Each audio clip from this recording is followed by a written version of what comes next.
Ja tere tulemast, kes jõudsid siia koha peale, tere tulemast neile, kes on Zoomis ja tere neile, kes hiljem seda videot järele vaatavad.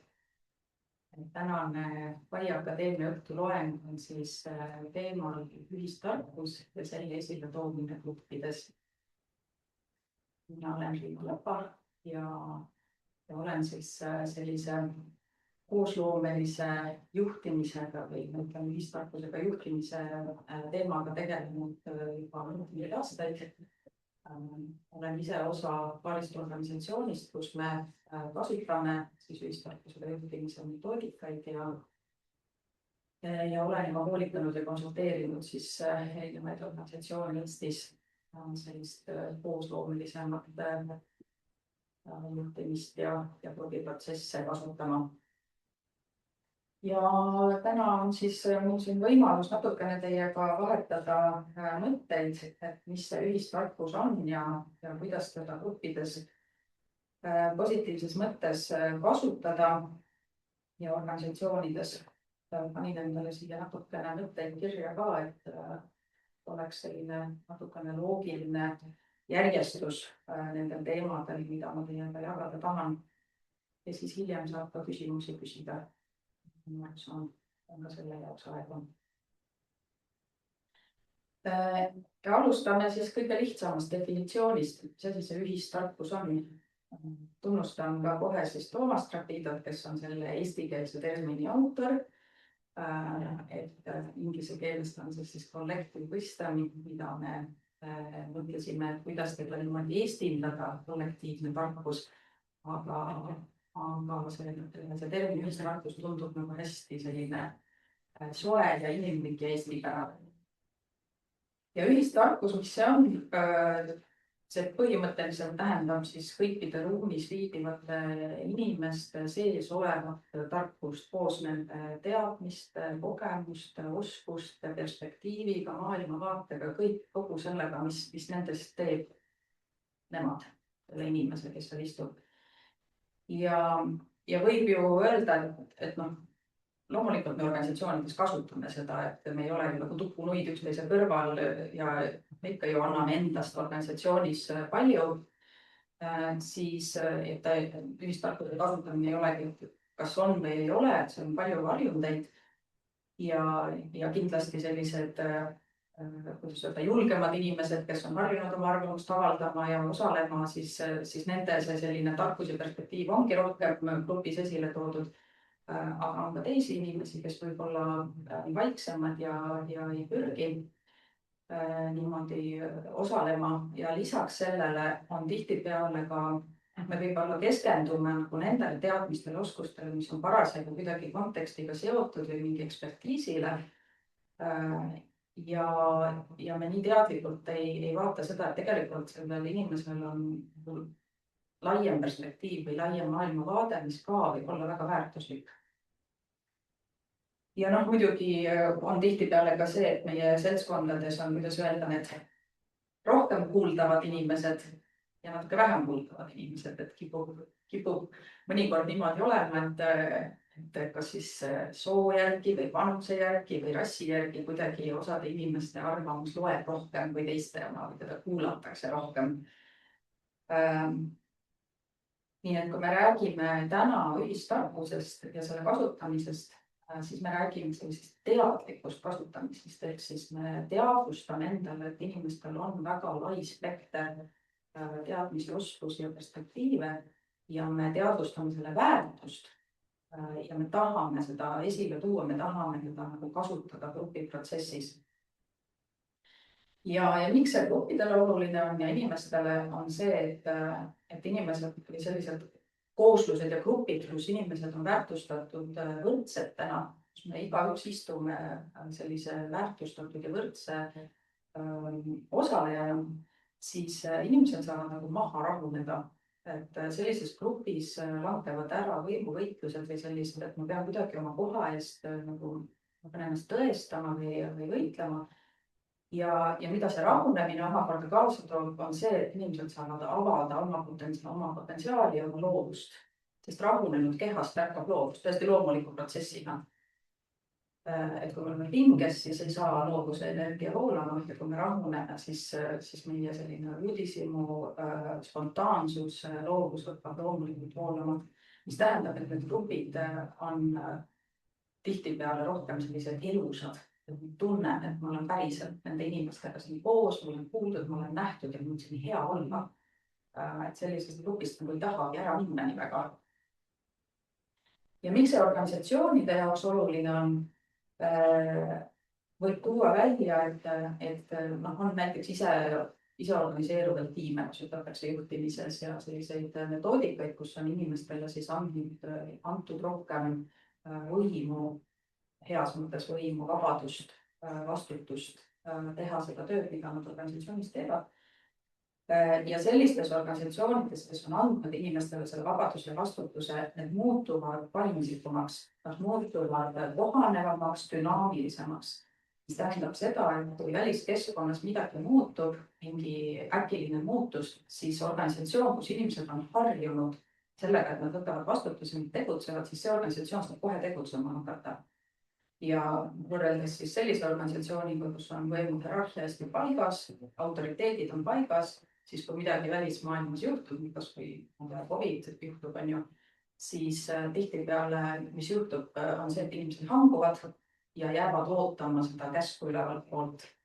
Ja see organisatsioon tervikuna jääb siis nagu sellisesse ooteseisundisse.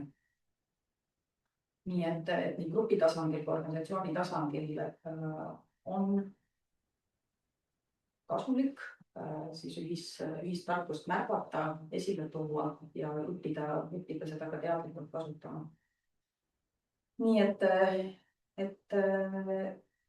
seda siis sissejuhatuseks, aga siis võib küsida, et aga mis siis on? Hakkame pihta lihtsalt. Me ju teame, et inimestel on see tarkus ja teadmised ja me teame, et seda on hea kasutada ja mis siis ära ei ole. Teeme ringi, kuulame kõiki, otsustame koos ja ongi juba ju tehtud.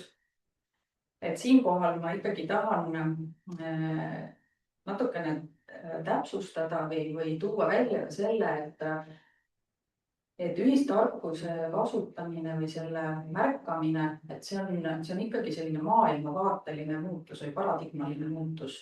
Et ta ei ole lihtsalt tehnika. Ja siin on hästi oluline on sellest aru saada, et tehniliselt me võime teha igasuguseid asju, istuda ringis ja teha nii, nagu eeskirjad ette näevad. Aga kui me neid põhiväärtusi või miks me seda teeme ja millist kvalitatiivset muutust me siis soovime sellega ellu tuua, kui me seda enda jaoks ei ole alati mõtestanud, siis võib ka ühistarkusega juhtimine jääda kokkuvõttes selliseks juhtimistrendiks, mis lihtsalt komeedina tõuseb ja sama kiiresti ka langeb, sellepärast, et see läbimõtestatus ei ole see taga olnud. Ja võib-olla ma kohe ka kirjeldan siis selliseid konkreetsemaid juhtimismudeleid või raamistikke, mida me ühistarkusega juhtimises kasutame, et on siis sotsiokraatia ja on holakraatia. On nagu sellised põhilised, sellepärast, et nemad kirjeldavad sellist juhtimisprotsessi nagu hästi terviklikult. Erinevaid protsesse organisatsiooni sees, grupi sees, kuidas neid läbi viia. Niimoodi, et ühistarkus oleks esile toodud ja ka neil omavahel on teatud erisused, et sotsiokraatia on just nimelt üles kerkinud sellisest vabaühenduste maailmast ja kogukondade maailmast ja keskendub hästi tugevalt just sellele inimeseks olemisele grupis, et see kogemus inimesena, et kuidas ma ennast grupis tunnen ja kuidas me seda ühistarkust koos kogeme ja kuidas see meie kogemusti gruppi muudab.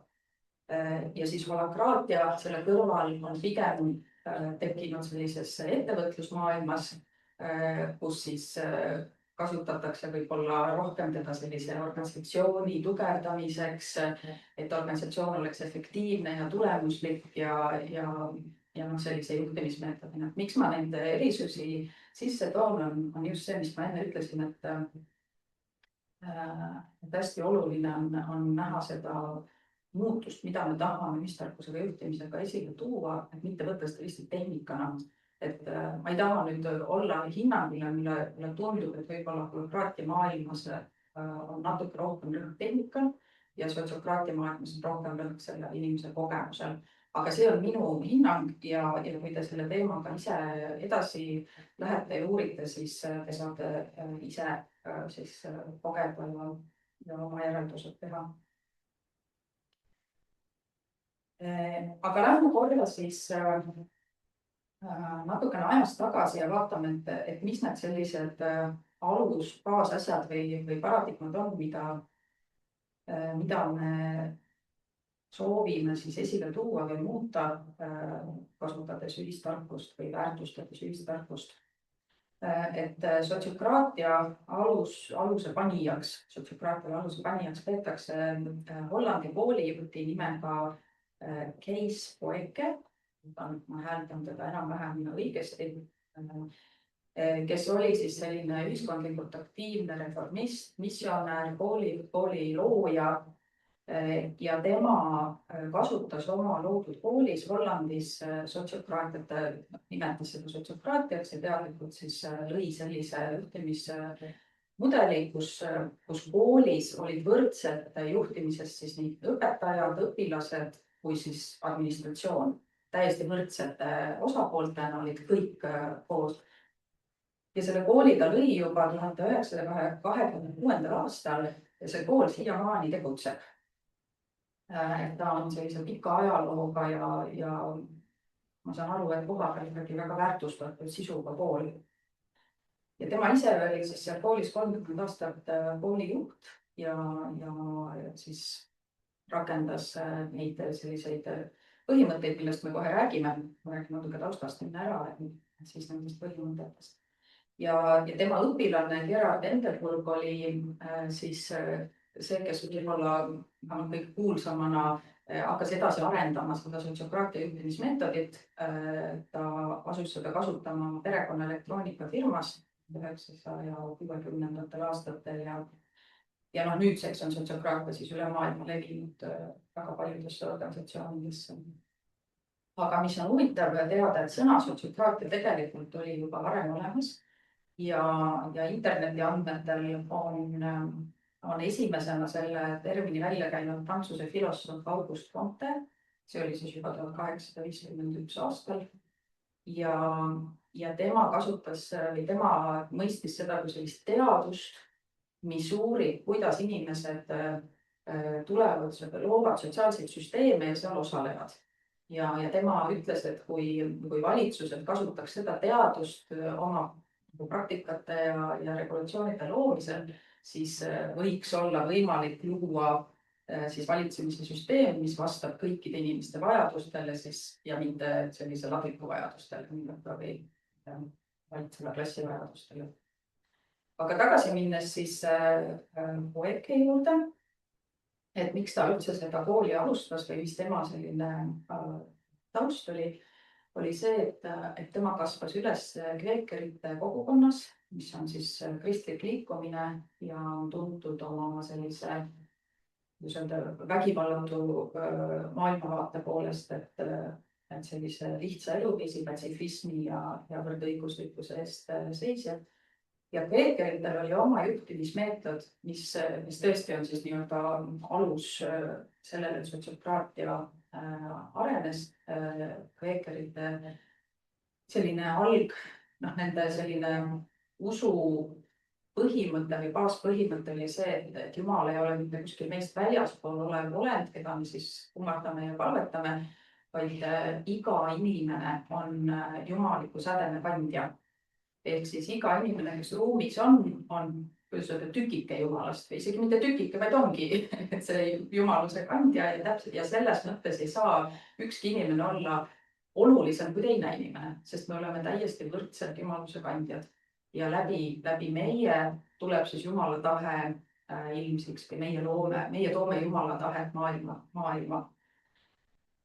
Ja kui sellest usust lähtuvalt, kui me võime ju ette kujutada, et nende koosolekud, nende koos tegutsemised baseerudes sellele usule olidki hästi võrdsed, hästi üksteist kuulavad, hästi nagu koosloomelised. ja 3 põhimõtet, mida nemad siis oma sellises juhtimise mudelis kandsid, oli see, et grupi tegevus toimub ainult siis, kui on ühine heakskiit. Siis kõik peavad olema nõus, selle tegevust ei toimu. Peavad olema arvestatud nii ka inimese huvid kui ka grupi terviku huvid, ehk siis tasakaal inimese ja grupi vahel. Ja kõik grupi liikmed peavad olema valmis viima ellu neid otsuseid, mida koos tehti. Ei ole seda, et jah, teeme, aga siis ma vaikselt niimoodi hiilin kõrvale. Kui ma olen osa sellest otsusest, siis ma olen ka osa elluviimisest või vähemalt mul valmis olema osa elluviimisest. Ja põnev on see, et Vaiker tegelikult kirjutas sotsiokraatiast ka artikleid selles võtmes, et sotsiokraatiline juhtimismeetod täitsa võiks olla üleühiskonnaline, ehk siis et ta nägi, et on võimalik sotsiokraatiat rakendada niimoodi, et kogu ühiskond on selliselt korraldatud. Ja mis talle selleks nagu inspiratsiooni või julgust andis, oli see, et kveekerite kogunemised olid tihtipeale väga suured. Seal oli reaalselt 1000 inimest koos. 1000 inimesega koosolekul tehti koos otsuseid. Ja selle kogemuse baasil siis tema nägi, et on võimalik paljude inimestega korraldada sellist koosloomelist juhtimist ja see oli selline kogukonnapõhine tema visioon, väikesed kogukonnagrupid ja muidugi ühiskonna tasandil siis tuleks mängu ikkagi nagu esindajate kogud või kuidagi, et miljonid inimesed koos ühes ruumis ilmselt olla ei saa. Ja mis veel oli huvitav nende kveekerite kohtumiste puhul, kuidas neid kirjeldatakse, on see, et see on tegelikult väga vaikne.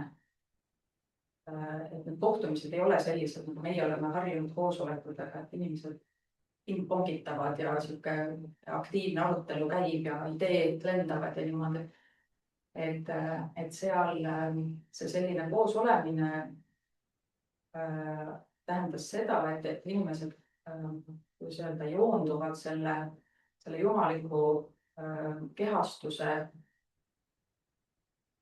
järgi ja püüavad läbi enda siis tõesti seda jumalikkust manifesteerida,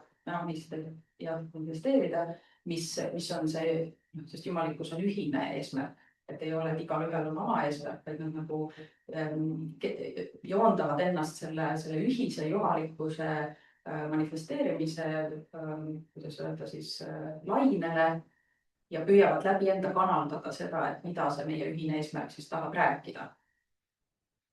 Ja ma arvan, et see on ka võib-olla üks, mida siit nagu kõrva taha panna, et jah, meie organisatsioonid vabaühendused ei pruugi olla selles mõttes kristlikud või religioossed, aga et kui on selline ühine visioon, ühine suur eesmärk, mida me ellu tahame viia, siis häälestades ennast selle lainele, me tõesti saame olla ka selle visiooni nagu häälekandjad, meie ühise visiooni häälekandjad, aga see vajab ikkagi sellist natukene nagu keskendumist ja tunnetamist.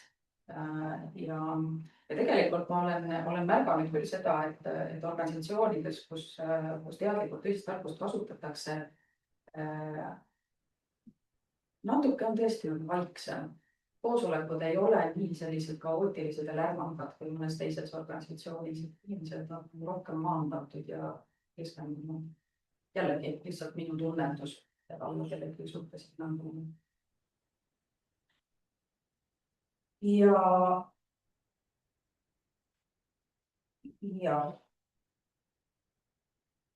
see on midagi, mida nüüd sellise, kuidas öelda, mida saab kaasa võtta nagu ka sellise isikliku meditatsioonina. Sest paraku ikkagi meie siin ühiskonnas oleme üles kasvanud sellises paradigmas, kus inimese väärtus tuleneb sellest, kuidas ta on võrreldes kellegiga väljaspool teda. Ehk siis meil lihtsalt on selline süsteem, et võrreldakse koolipingis teistega, meil antakse hindeid, pannakse pingeritta, spordi tegemisel, igal pool oled sa kuskil pingereas. Ja paratamatult see internaliseerub ja tihtipeale me näemegi oma väärtust kuidagi sellele, kuidas meile väljaspool seda peegeldatakse. Mis tähendab, et meil on võib-olla keeruline vaadata ümber enda ümber inimesi ja vaadata neid selle pilguga, et me oleme tegelikult täiesti võrdsed. Meil ilma sellise võrdleva hinnanguta seal taga isegi väikse mõtteta, et kuidas ma tema suhtes nagu mingis aspektis siis nagu positsioneerun või et ma arvan, et selline hea mõtteharjutus siit loengust näiteks kaasa võtta, kui lähete mingisse järgmisse inimgruppi või suhtlusesse, siis võite täitsa katsetada, et ma vaatan inimesi enda ümber, siis mis mõtted mul on, kas ma suudan seda inimest vaadata kui jumaliku sädeme kandjat, kui inimest, kes täiesti võrdselt minuga selles grupis on väärtustatud, tema arvamused, tema peegeldused, tema perspektiivid. Ja võib-olla vaadata selle pilguga ka sellist inimest, kellega mõnikord on keeruline. Et kas ma ka teda suudan vaadata sellise pilguga, et ta on jumalikkuse kandja ja minuga selles mõttes täiesti võrdne. Et selle, nagu ma ütlesin, siis ühistarkuse kasutamine ja märkamine, see on paradigmaline muutus. Ja ma arvan, et see on üks pusletükike selles paradigma muutuses, et kuidas ma enda mõttemaailma, enda reaktsioone teistele inimestele oma selliseid mõtteid kasutan siis või ja kas ma, millised nad on, et võib-olla ma saan vaikselt hakata kujundama seda, kuidas ma inimesi vaatan. Ja ma tahaks siia pilti tuua ühe suurkuju veel, kes ei ole tegelikult otseselt seotud sotsiokraatia kui sellise juhtimismudeli arendamisega või arenguga, aga kes minu jaoks on hästi oluline nagu täiendus sellele loole. See on nüüd minu lugu ühistarkusele juhtimisest ja minu jaoks on tema selle loo sees.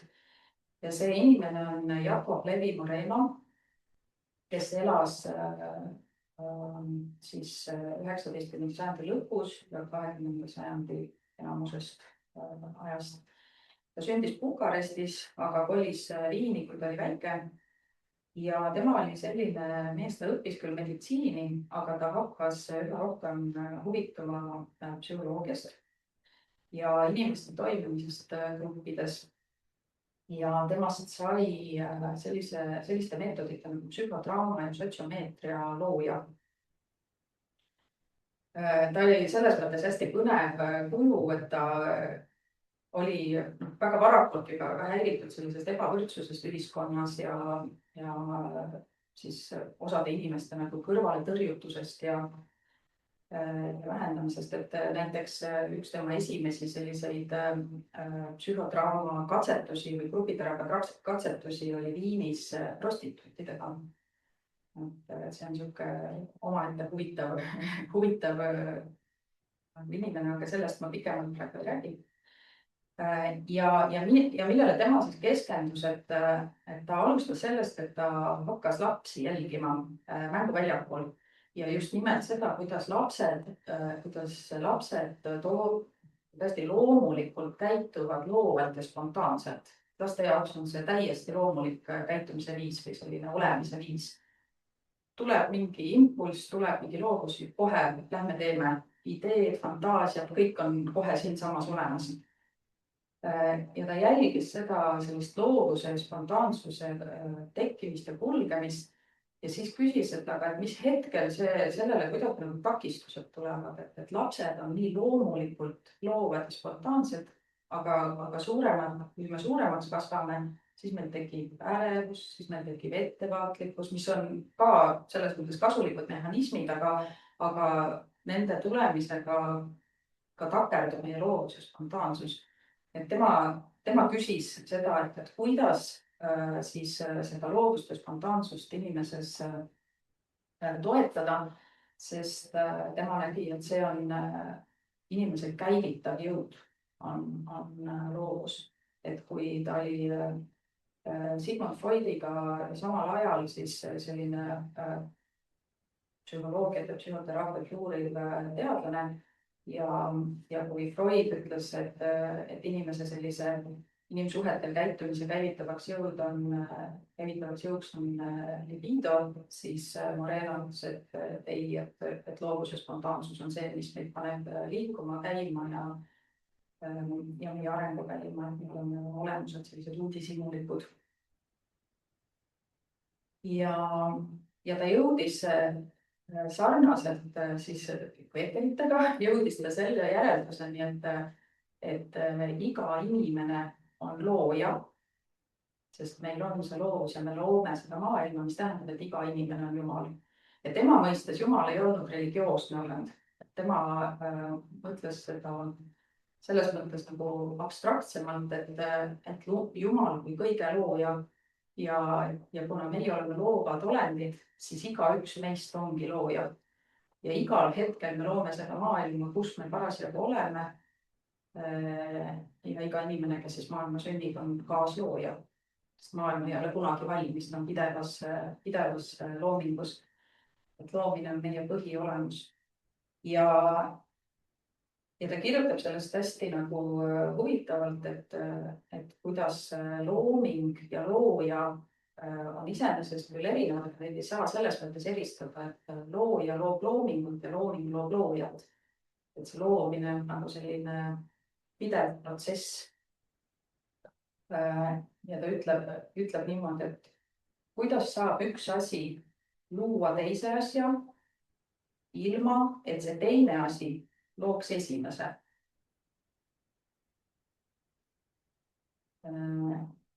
Ja minu arust on siin nagu hästi hea selline sügavus sees, mis kirjeldab, et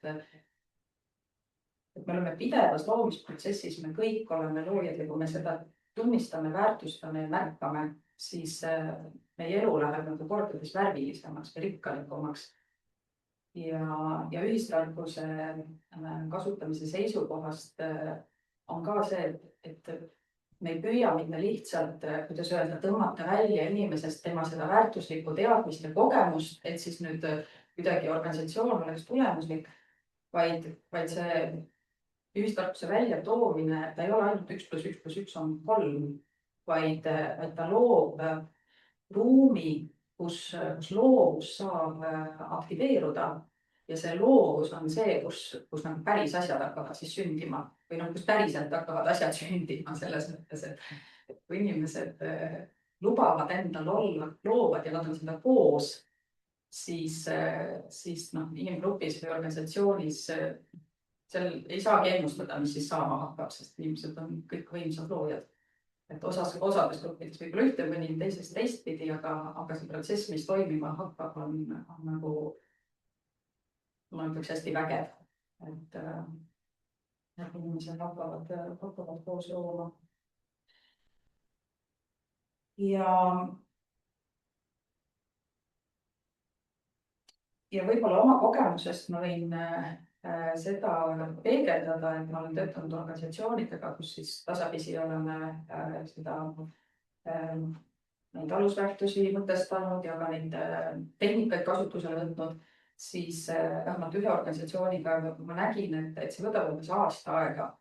Sellises sisse töötanud organisatsioonis võtab umbes aasta aega, et inimesed jõuaksid sellesse kohta, kus nad päriselt lõdvestuvad ja rahunevad, nende loovus hakkab voolama.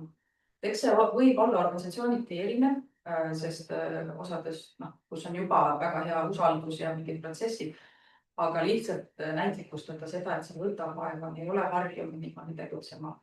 Et ikkagi üsna palju on sellist, et ma ei tea, kas ma olen vastuvõetav, ma ei tea, kas siin on okei, kui ma annan oma ideesid. Tuli selleni, et ma olen ju naine, et kas ma üldse võin suud lahti teha, igasuguseid uskumusi on, mis hakkavad mängima.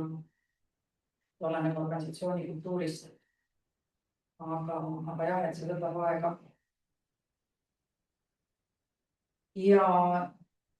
Ja lisaks sellele loovuse siis teadlikule nagu vallandamisele ja selle äratundmisele või oluline on loovust lubada. On kindlasti ka hästi oluline inimeste kuulamine ja märkamine. Kui me tahame koos midagi luua, siis peab see nagu rõhk või fookus minema ära sellelt, mida mina arvan, mida mina tahan, mida mina soovin, et oleks ellu viidud, peaks minema sellele, et aga mis siin ruumis on, mida need inimesed, kellega ma koos olen, mida nemad nagu mida ma neid kuulen, mida nad esile toovad, mida nemad märkavad ja kuidas me sellest saame siis koos midagi luua. Ehk siis sotsiokraatias sellise baastehnika või baasformaat on ringimeetod ja ringimeetod on siis üks selline, kus on hästi selge selline kokkulepe, et räägitakse ringis, siis kui üks räägib, siis teised kuulavad, igalühel on oma aeg nagunii, et ei pea kuidagi vahele segama või üle rääkima teistest. Ja et sellel ajal, kui teised räägivad, et sa tõesti kuulad, võtad vastu seda inimest ja kui sinu kord on rääkida, siis räägid sellest, mis sinu hingel on või mis parasjagu aktiivne on. Et see selline teiste kuulama õppimine on hästi oluline oskus. Et saaks koos luua.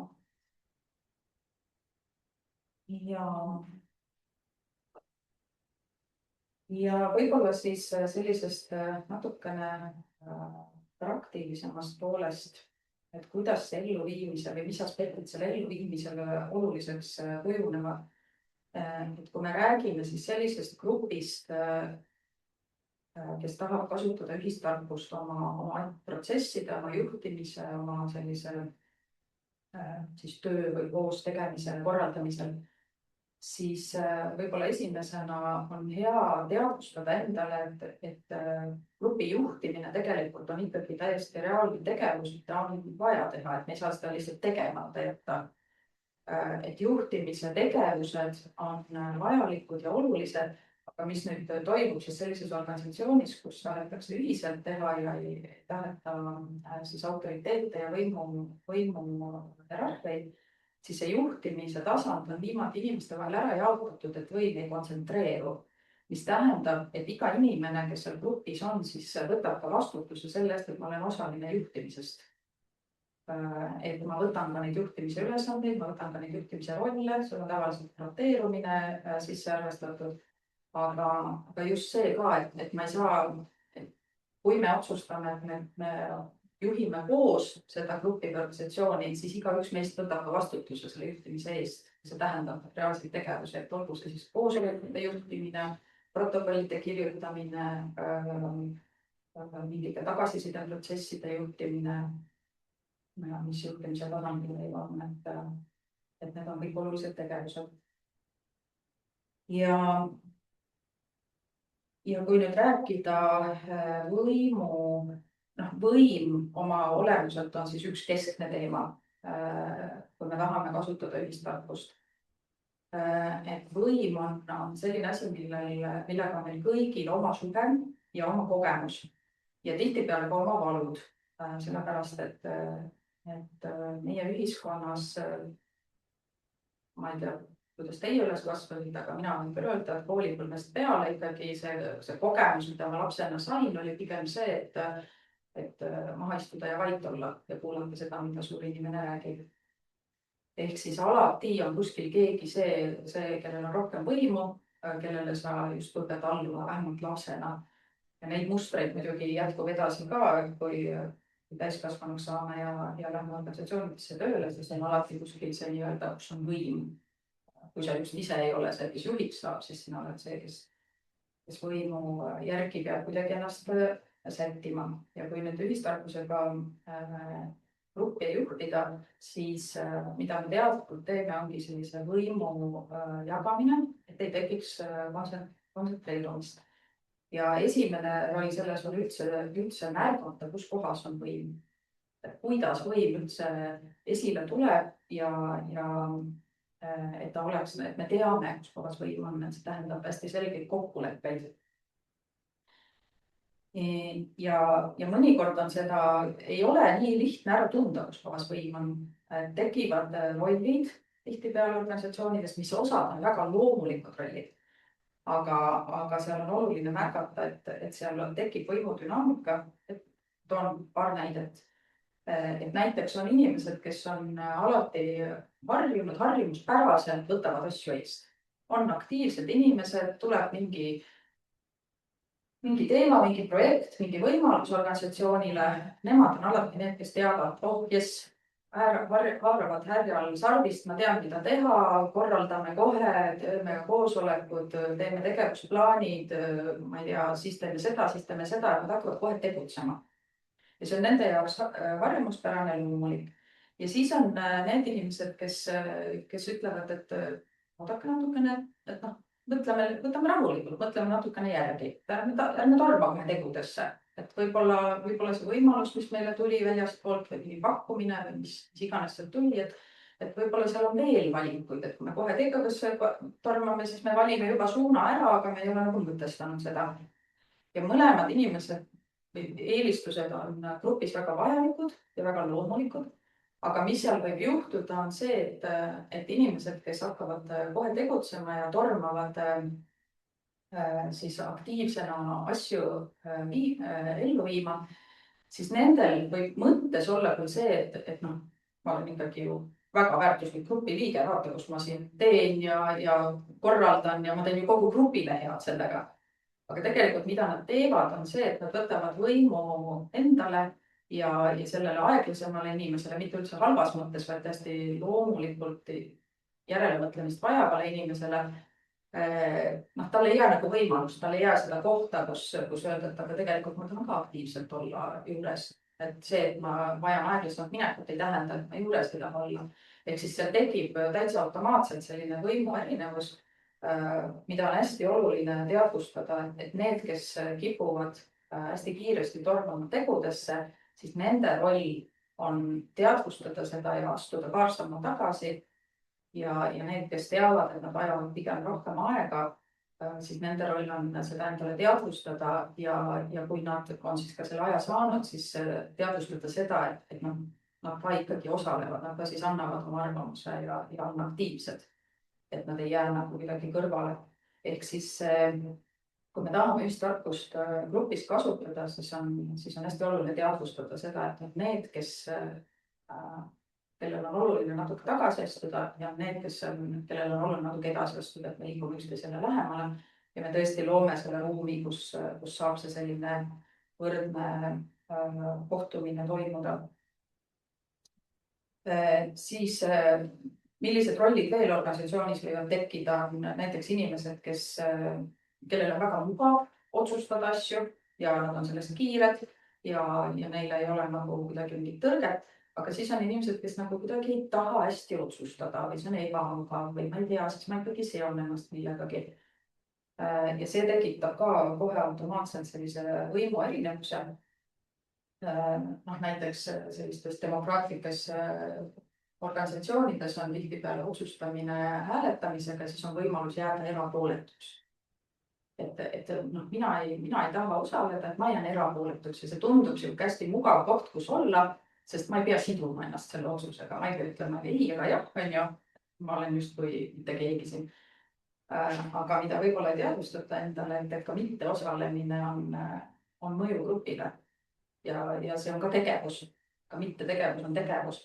Ja see mõjutab gruppi ja võib tekitada selliseid olukordi, kus siis see nii-öelda eemalduja saab siis pärast tulla tagantjärgi tark, et no näete, otsustasite niimoodi, nüüd saite.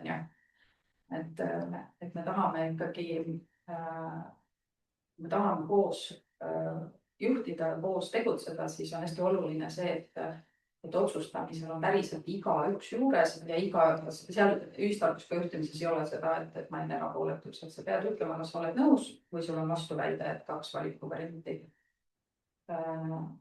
Et sa võtad vastutuse selle ühise grupi eest, ühise tegevuse eest ja ka siis tegevuste elluviimise eest pärast. Ja sotsiokraatia üks selline väga tuntud koolitaja, kes on siis Ameerikas tegutseva Sociocracy for All organisatsiooni looja ja konsultanti koolitaja nimega Ted Rau. Et tema ütleb siis niimoodi ilusasti, et hea valitsemise heli on vaikus. organisatsioonis on hea valitsemine, siis selle hevi on vaikus ja see on põhimõtteliselt nähtamatu. Mis tähendab seda, et selles organisatsioonis ei ole draamasid, süüdistamisi, konspiratsioone, vaid on inimesed, kes on pühendunud töö tegemisele ja asjad toimivad. See ei tähenda, et töö on kuidagi kõige olulisem, et seal on endiselt need protsessid, kus inimesed on nähtud ja kuuldud ja see ikkagi ühistarkuse baasil. Aga kuna võimumäng ei teki, asjad on paigas, me teame, kuidas me asju teeme, me saame olla kindlad, et neid kuulatakse, keegi ei saa must üle joosta, keegi ei saa lihtsalt ootamatult vaipa alt ära tõmmata. Siis inimesed on rahulikumad ja saavad tõesti pühenduda siis sellele ühise töö tegemisele. Et kui ma lähen siis kas tööle või sinna organisatsiooni, siis ma mitte ei manageeri suhteid enamus oma aega ja energiat, vaid ma tõesti teen tööd. Ja võib-olla meie ühiskonnas võib-olla on isegi nagu raske ette kujutada sellist organisatsiooni, mis kogemus teil on. Aga ma olen ise kogenud ja ikkagi kuulnud päris palju lugusid sellest, kuidas töökeskkond ei ole selles mõttes turvaline, et sa ei tea kunagi täpselt, mis seal võib juhtuda. Et kui sulle satub selline juht, kes on impulsiivne või ootamatu, võib jõuda tööle, ta on vahepeal mingi otsuse teinud, ei põhjenda seda või on mõni kolleeg, kes on kuidagi toksiline, toimub mingi tagarääkimine näiteks. See loob sellist halba energiat ja kokkuvõttes ei ole seda tunnet, et see on see koht, kus ma inimesena olen väärtustatud, et need protsessid, mis loovad selle väärtustatuse tunde, peavad ikkagi olema nagu teadlikult loodud, need ei teki iseenesest. Ja siis võib-olla sellised 3 kõige olulisemat põhimõtet, mis ühistarkusega juhtimise organisatsioonides on või mida seal järgitakse, on siis nõusolekuga otsustamine, ringidest koosnev organisatsiooni struktuur ja selline kahepoolne ringide sidumine. Need on 3 sellist kokkulepet, mis on paigas, mis annavad nagu raamistiku sellele, kuidas me siis organisatsioonis tegutseme. Neid protsessi kirjeldusi, tehnilisi protsessi kirjeldusi on tegelikult hästi palju. Siin on raamatud siia kaasa või sirvida. Aga siin võib-olla on oluline ka nagu seda välja tuua, et ühelt poolt on see raamistus paigas ja see on sellised baasväärtused, et me teame, miks me istume ringis, me teame, miks me räägime niimoodi ringis, kui oluline on kuulamine, me teame, mis on nõusolek ja nii edasi, siis see grupi protsess on ikkagi pidevas loomises. Ja ma tahan lihtsalt jagada seda kogemust, et ma olen ühes organisatsioonis, me oleme nüüd sotsiograafilist juhtimismeetodit kasutanud 2 aastat ja ma väga naudin seda, kuidas ma näen, et kui inimesed nagu selle omaks võtavad ja kuidagi nagu päriselt, ma ei taha öelda aru saada, et said enne ka aru, aga kuidagi kehasse jõuab see, et me teeme asju niimoodi, siis mis toimuma hakkab, on see, et inimesed hakkavad nagu ise looma seda juhtimist.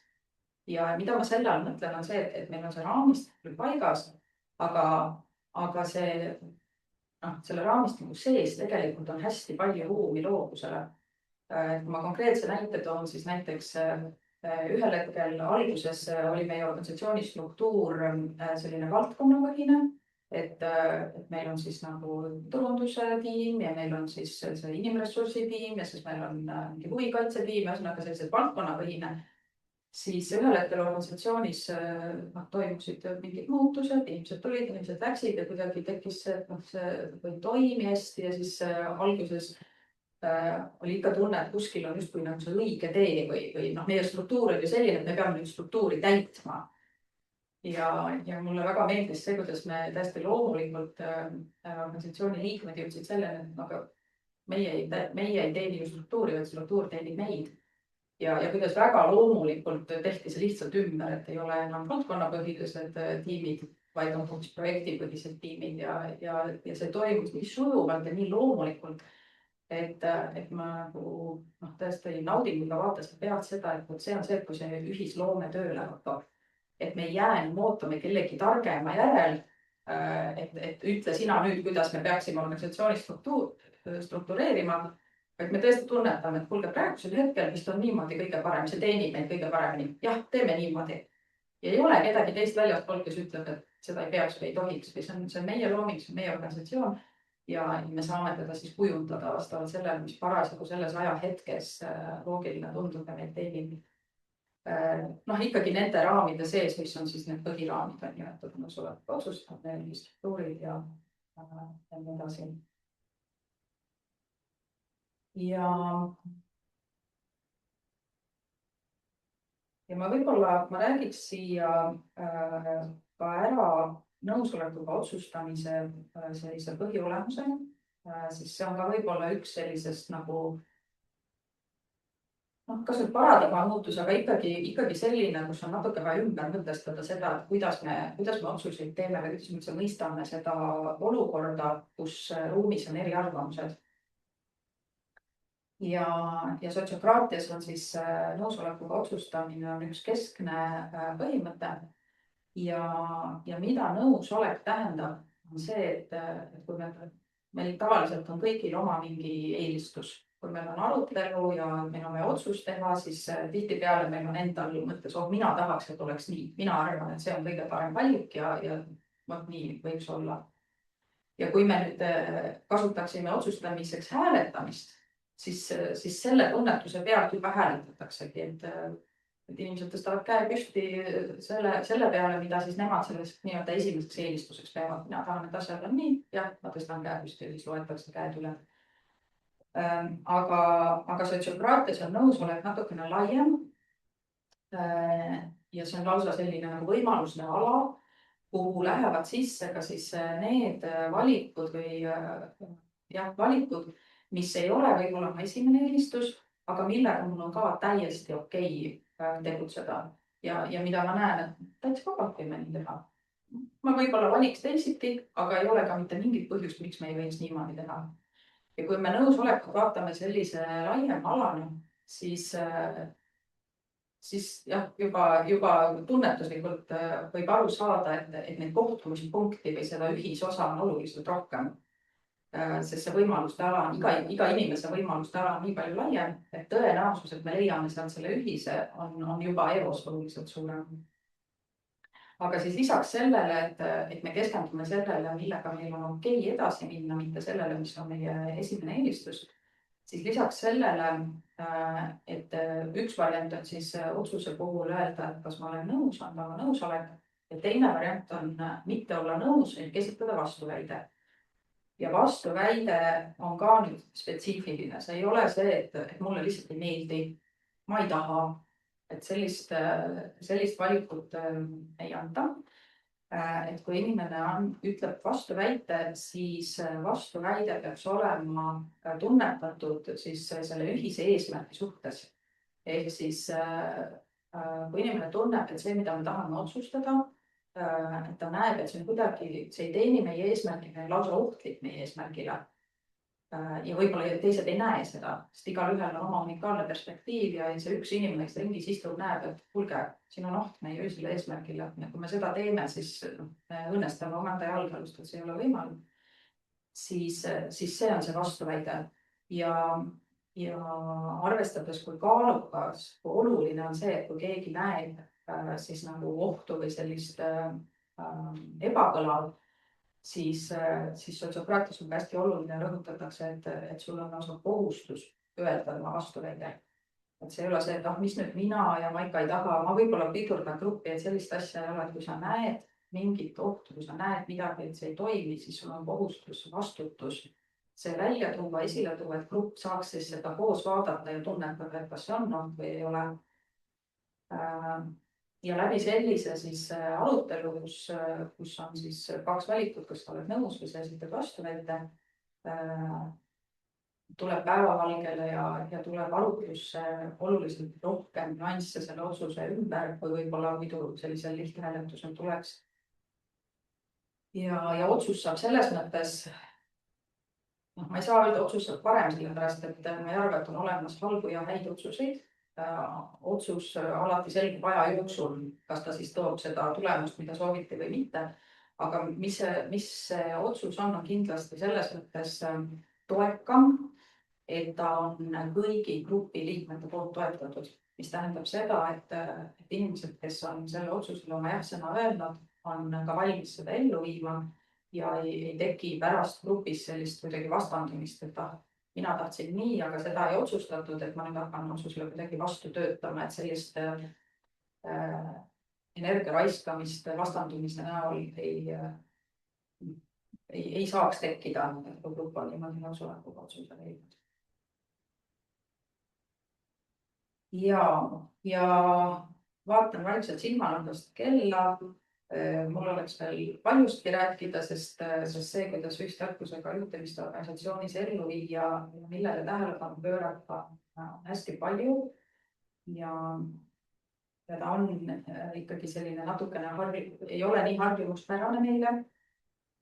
Aga ma arvan, et võib-olla siis huvilised saavad ise juurde otsida, guugeldada raamatuid ja videosid ja sisu on hästi palju. Et võib-olla mida ma siis täna soovisin edasi anda selle loenguga on see, et tuua tähelepanu sellele, et selline ühistarkuse märkamine, väärtustamine ja kasutamine gruppides on hästi sügav muutus, hästi selline maailmavaateline muutus ja ta algab tihtipeale meist enesest. Et ta ei ole see, et me nüüd grupiga teeme mingit tehnikat, vaid hästi palju sõltub sinust enesest, ta on isikliku tasandi muutus, ta on see, et kas ma suudan teisi inimesi näha selle nii-öelda jumaliku sädeme kandjana, kas ma suudan neid väärtustada võrdsetena, kas ma suudan neid täiesti rahulikult kuulata, võtta vastu, mida nad pakuvad grupile ja seda siis võimendada, kasutada, sünergiat tekitada.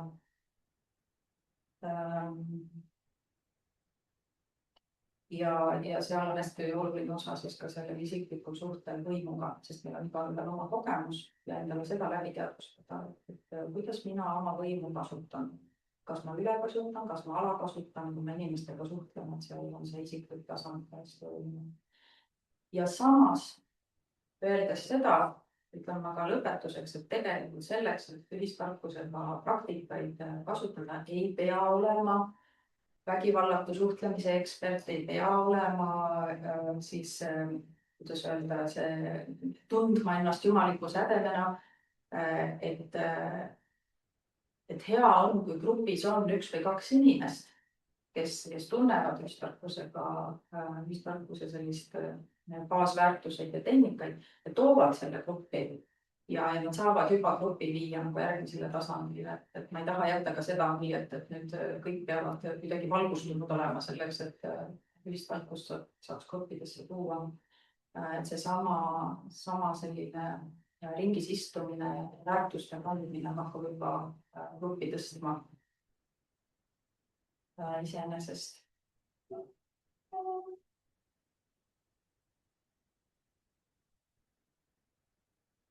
Jah. Ja ma lõpetuseks ütlen aitäh teile. See tunnen, et rääkida oleks veel hästi palju, aga tänane loeng sai siis nii nagu sai. Loodan, et siin oli ka sellist loogikat, mis teile need mõtted edasi andis ja ma loodan, et siis võiksid enda jaoks midagi inspireerida. Aitäh, Riino. Ja nüüd siis küsimused ja vestlused. Alustame seekord Zoomist. Siin teele küsib.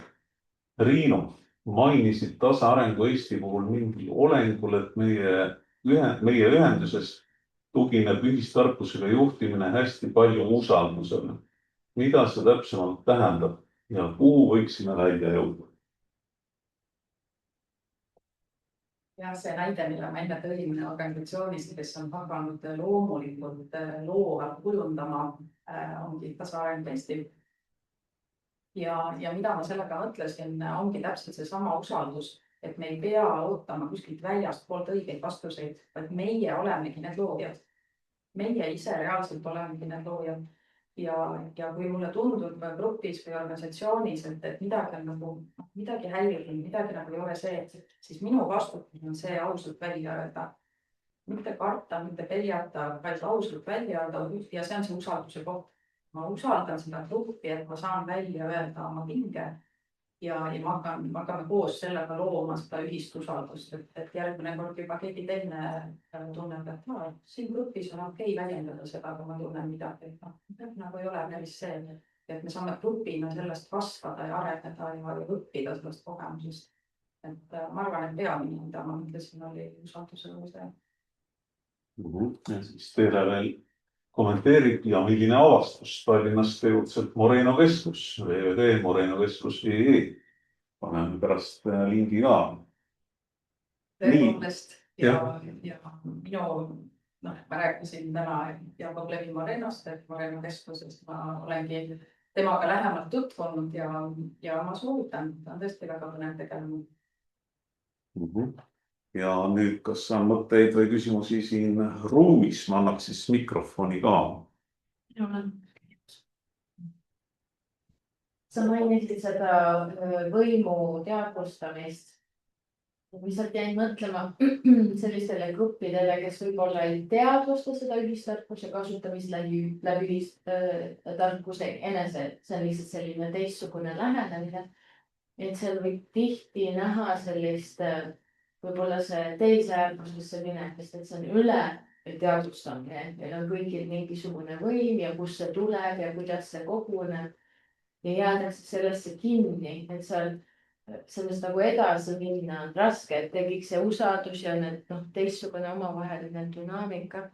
Et jäädakse kogu aeg seda, et kus nüüd ja kas nüüd tal on äkki mul on, et selline nagu teistsugune hoopis mingi teine probleem tekib, mis ilmselt on kuskil mingites muudes asjades kinni.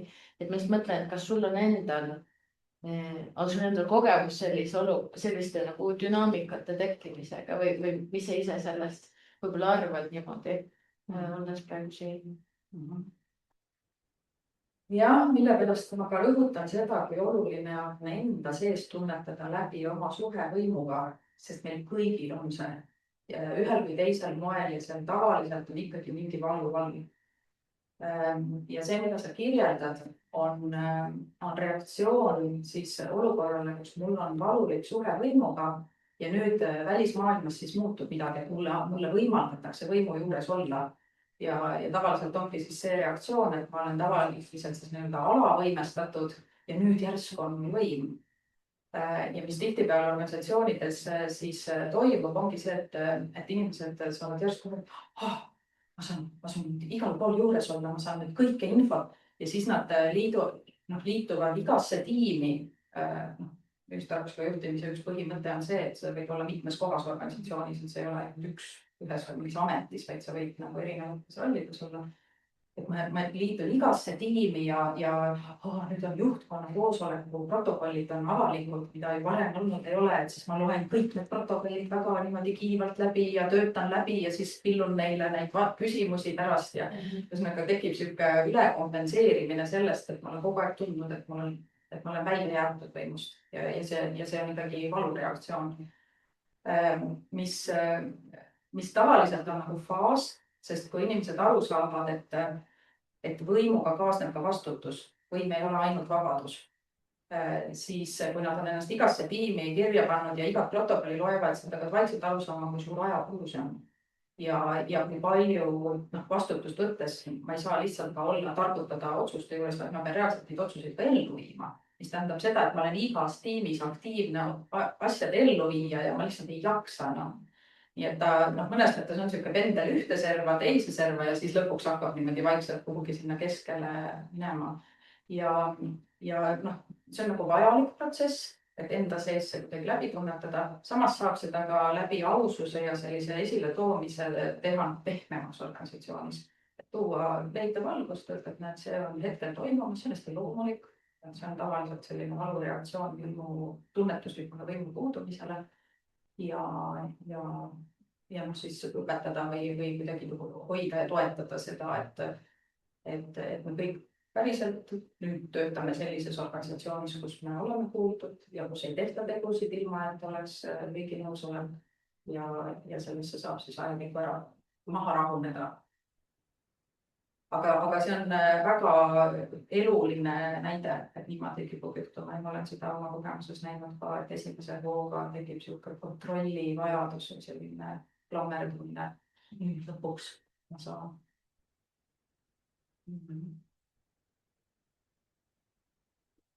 Mulle jäi hästi kõrva see, mis sa ütlesid, et need ühistarkusega juhitavad organisatsioonid, et seal on nagu, et nad on sellised vaiksemad, eks ju, või seal on seda nagu vaikust. Ja mul ka võib-olla pigem nagu selline märkamine või peegeldus, et mina seda koosloomet pigem siis sellistes ajutistes kooslustes, et kas on siis kaasamise protsessid või mingid ajutised projektikesksed koosloomeprotsessid.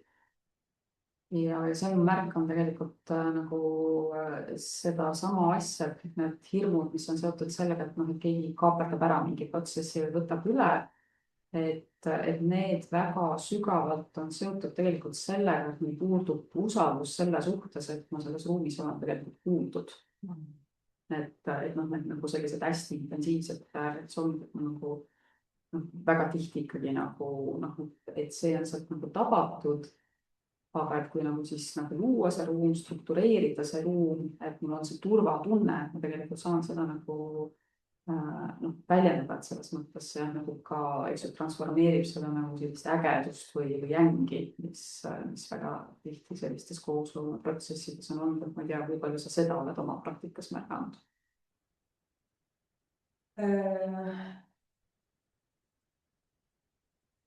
Nojah, sa ütled, et need on sellised ühe kohtumise või sellise piiratud protsessi raames, et siis on jah, oleneb, kui dramaatiline see inimeste varasem kogemus on, et kas nad selle protsessi käigus suudavad rahuneda ja välja tulla ja tõesti näha, et see ruum siin on turvaline ja siin me saame olla meie ise ja tõesti oma arvamuse anda. Mõnes kontekstis, mõne grupiga see võtab ikkagi oluliselt rohkem aega ja see olukord, mida sa kirjeldad, on ka see, et inimesed tulevad erinevatest kohtadest, et see ei ole üks paika settunud organisatsioon, mis mõnes mõttes võib teha lihtsamas, et võõrama inimesega mul ei ole veel neid sisse tallatud radu, et ta nagunii teeb seda, ta nagunii arvab seda, me saa tema peale kindel olla, et võõrastega võib-olla on ikka lihtsam. Aga jah, siis on see küsimus, et kui sa selle protsessi käigus oled loonud selle ruumi, ja siis nad lähevad selle tulemusega ikkagi oma organisatsioonidesse, kus sama jätkub, et ei ole sellist ühist jagamist või üksteise nägemist, et mis see siis kogemus on. Ja samas ma ei taha üldse öelda, et kõik organisatsioonid on sellised kuidagi piiravad ja seal on halb energia üldse mitte. Et vabaühenduste maailmas on ikkagi reeglina inimesed ju missioonitundest, tavaliselt ongi seal selline koos otsustamine ja hästi selline paindlik struktuur ja need suuresti ongi juba kohal. Aga mida ühistarkusega juhtimise juures kaasa tuua on see, et sellest saab minna sammu edasi või mitu sammu edasi just nimelt selle teadlikkuse mõttes. Et me mitte lihtsalt ainult ei ole sõbralikult koos, vaid me teadlikult loome selle ruumi, kus meil ongi ring ja igaüks saab selle aja. Sest see vajab seda teadlikku ruumi loomist selles mõttes, et muidu võib juhtuda, et koosolekul ikkagi on see, et need valijad saavad natuke rohkem sõna ja need kiiremad saavad natukene rohkem sõna. Et kui me neid protsesse ei loo, kus me kindlustame selle, et igalühel on tõesti see oma aeg olla grupis nähtav, siis võib juhtuda, et ta ikkagi jääb varju, et see vajab ikkagi sellist teadlikku ruumi lisaks sellele, et meil on tore koos olla.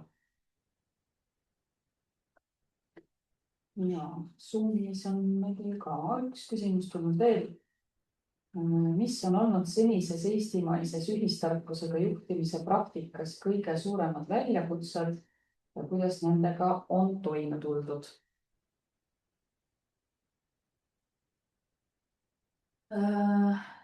see on selles mõttes keeruline küsimus, et ma olen konsulteerinud nii vabaühenduste maailmas kui ka ettevõtluse maailmas ja need on ikkagi nii piisavalt erinevad, et need väljakutsed on erinevad.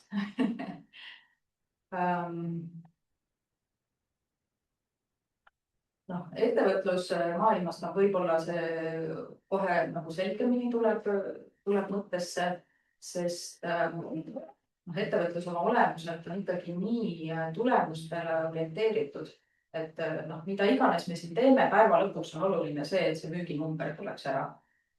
Ja kui see nagu organisatsiooni kultuur või see lugu, mida me räägime, on hästi see tulemuste keskne, et iga nädalaselt vaadatakse seda, et mis tulemusi me siis saavutasime, kas me nüüd oleme selle joone peal või joone all ja et kuidas me ikka seda teeme, sest seal on nagu keerulisem tuua sisse seda, et see inimese kogemus grupis on ka oluline või võrdselt oluline või väga oluline, et kuidas seda tasakaalu luua. Et see selline efektiivsus, aeg on väga mõõdetud, on ju, et kui palju aega me millegi peale paneme, meil ei ole aega teha siin sellist pikka ringi, sest meil on vaja müügitööd teha, on ju. Et ettevõtlusmaailmas on jah selline mõttetasandilt südame tasandile ja inimeste kohtumise tasandile tulemisel, et siis keerulisem. Vabaühendustes on inimesed üldiselt ikkagi väga juba südame tasandil, sest see on missioonitöö. Ma ei oskagi öelda, et seal otseselt nagu väljakutseid oleks, et pigem ongi see selline nagu pingutus teha midagi teistmoodi. Ja see on absoluutselt igas eluolukorras, kui ma olen harjunud tegema ühtemoodi, siis selleks, et harjutada sisse mingi teistmoodi harjumus, ma vajan ikkagi natuke mingit pingutamisaega, et vähemalt mõned kuud oleks selline, et me lihtsalt teeme niimoodi, sest me teame, et see pikas perspektiivis on kasulik ja siis see harjub ära ja me juba loomulikult teeme niimoodi. Aga et võib-olla see tagasi kukkumine ikkagi nagu juhtub, et mis nüüd ikka on, et me ei näe kohe võib-olla selle väärtust, et need tulemused tulevad võib-olla mõne aja pärast. Aga samas seda öeldes on väga huvitav, mida ma olen märganud, et ükskõik millises organisatsioonis ma käin või grupis, siis kui ma tutvustan koosolekute alguses avaringi, siis see tihtipeale on midagi, mis jääb.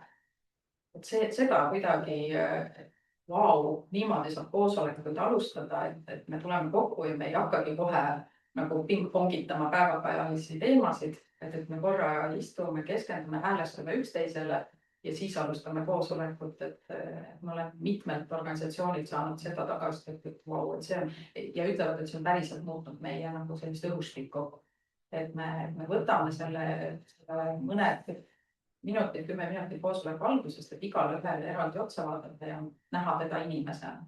Avaringis on tavaliselt see, et sa avaldad ikkagi midagi, kas mida sa täna hommikul tegid või mida sa eile õhtul tegid, midagi inimlikku, midagi sinu enda elust. Ja inimesed hakkavad nägema, et ma ei tea, sul on, ma ei tea, 3 last ja kus nad koolis käivad, sul on koer, mis tõugu koer sul on, et tekivad nagu sellised vestlused, tekivad sidemed inimeste vahel ja töökeskkonnas tihtipeale võib olla. Natuke juba tegid sissejuhatust, ma tahtsin küsida, et kui on selline äsja alustanud MTÜ, siis mis on sinu 3 soovitust, et kuidas hakata mis on nagu sellised esimesed asjad, et mille peale nagu kohe mõelda või mis kohe kasutusele võtta selleks, et kuidagi see ühistarkusega juhtimine veerema panna enda organisatsioonis? Jah, mina ütleks kohe esimese asjana ringimeetod, et harjuda sellega, et me istume ringis ja meil on homme rääkida ükshaaval. Selleks võib esialgu kasutada jutusaua, et siis on hästi selge, kellel on jutusaus ja räägib teised kuulavad. Sest see hakkab looma sellist edasist kultuuri, kuulamise kultuuri, märkamise kultuuri. Siis teine asi, ma arvan, et nõusoleku otsustamine on väga kasulik, sest ta ikkagi laiendab seda ühisosa võimalust ja vähendab seda, et me ei pea nagu jaurama mingite eelistuste üle. Me ei pea nagu võitlema omavahel, et minu variant on ikka parem. me ei otsi seda paremat kellegi arust, me otsime ühisosa ja see hakkab ka nagu looma seda kultuuri, et me lihtsalt ei võitle, me arutame, kui me näeme ohtu, siis me arutame ja me jõuame ühiselt meie järgmise sammuni, mis on hästi võimestav kogemus, et me teeme järgmise sammu kõik ühiselt, me oleme joondunud selle ühise sammu taha. Me ei ole kuidagi killustunud, keegi tahtis, keegi ei tahtnud, osad lähevad, osad ei lähe. Sellist asja ei ole. Lisan siia juurde ka ühe täpsustuse, et nõusolekuga otsustamist sotsiokraatia siis sellise raamistiku kohaselt tehakse ainult juhtimisotsustes. Ehk siis, kui on selline operatiivne tegevus, mingi projekti elluviimine, projektitiim, kus on rollid ära jaotatud ja igaüks tegutseb ja niimoodi, siis sealt ei oodata, et iga kord tuleb terve tiim kokku kutsuda selleks, et otsust teha.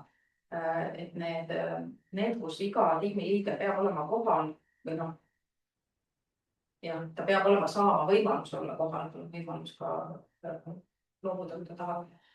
Aga ma olen seda ka täpsustamas, ma ütlesin, et erapooletuid ei olla. Aga ühesõnaga, et need otsused, kus on vaja, et kõik oleksid kohal ja annaksid oma nõusoleku juhtimisteemad. Et täpselt see juhtimine, see, mis tavaliselt tekitab seda võimu olukorda, et keegi otsustas minu eest, miks asjad nii on, ma ei saa aru, ma olen solvunud ja ma tunnen ennast halvasti, et sellised olukorrad. Et see, kes ringi osa on ja teab, et tuleb oluline otsus otsustamisele, siis ta võib öelda, et ma usaldan gruppi, aga sel juhul ta on vabatahtlikult nagu tõesti öelnud, et ma päriselt usaldan gruppi. Ja et ma olen päriselt nagu 100% selle otsuse taga, mille grupp teeb. See on ikkagi teadlik otsus, see ei ole see, et ma ei taha osaleda otsustamisel. Seal on nagu vahe sees ja seda üldiselt ikkagi püütakse mitte teha, sest sa saad ka kas või enne otsuse ja tegemist anda juba enda arvamuse ära. Et teised saavad siis seda arvestada või teha midagi hübriidvormis, et osad on kohal, osad internetis. Ühesõnaga, et saab igal juhul kas või telefoni teel küsida ja kõigilt selle nõusoleku saada. Eelistatud on ikkagi, et kõik saavad selle välja öelda. Ja otsuse ringis on ka hästi oluline, et ei ole see, et see koosoleku pidaja siis kuidagi, mulle tundub, et me siin oleme jõudnud ühisele arusaamale, et otsus on siis vist see, on jah, okei, otsustatud. Et ei ole niimoodi, iga inimene ütleb oma häälega välja ja või nõus või midagi ütleb, et me tõesti siin ruumis näeme, et iga inimene on oma hääle andnud selle otsuse taha.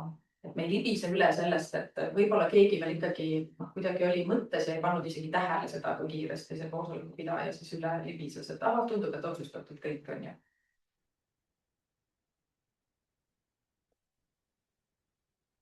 Nii, kas äkki siin ruumis keegi tahab veel midagi arvata, täitsa julgelt võib küsida. Või Zoomis.